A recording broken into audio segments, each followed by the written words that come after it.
Welcome to all. இன்னைக்கு நம்ம டிஎன்பிஎஸ்சியில் அடிக்கடி கேட்கக்கூடிய இங்கிலீஷோட கிராமர்ல ப்ரிப்போசிஷனை பத்தி பார்க்கலாம். இந்த இன் ஆன் இந்த ரெண்டு ப்ரிப்போசிஷனும் எந்த இடத்துல மோஸ்ட்லி நம்ம யூஸ் பண்ணுவோம் அப்படின்ட்டு வாங்க தெரிஞ்சுக்கலாம். ரொம்ப ரொம்ப சிம்பிள் தான். அதுவுமே இன்னைக்கு நம்ம எதை பத்தி பார்க்க போறோம்னா டிரான்ஸ்போர்ட்ல நம்ம பார்க்கக்கூடிய ப்ரிப்போசிஷன்ஸ் பத்தி இன்னைக்கு வாங்க நம்ம பார்க்கலாம். ஃபர்ஸ்ட் பாருங்க, ஃபர்ஸ்ட் இன்னும் ஆனை எங்க யூஸ் பண்ணணும் தெரிஞ்சுக்கிடுங்க.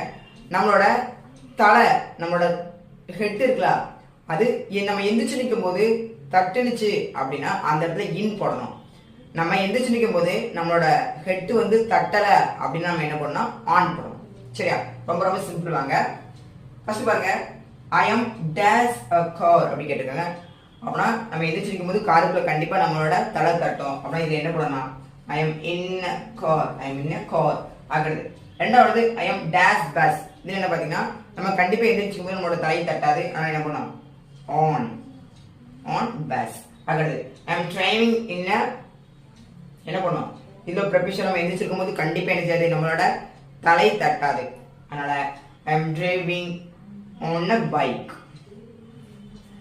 அடுத்து இந்த எக்ஸாம்பிள்ஸ், அதாவது I am sit dash train, இதுல என்ன ப்ரிப்போசிஷன் வருது கீழே கமெண்ட் பண்ணுங்க. பாய்.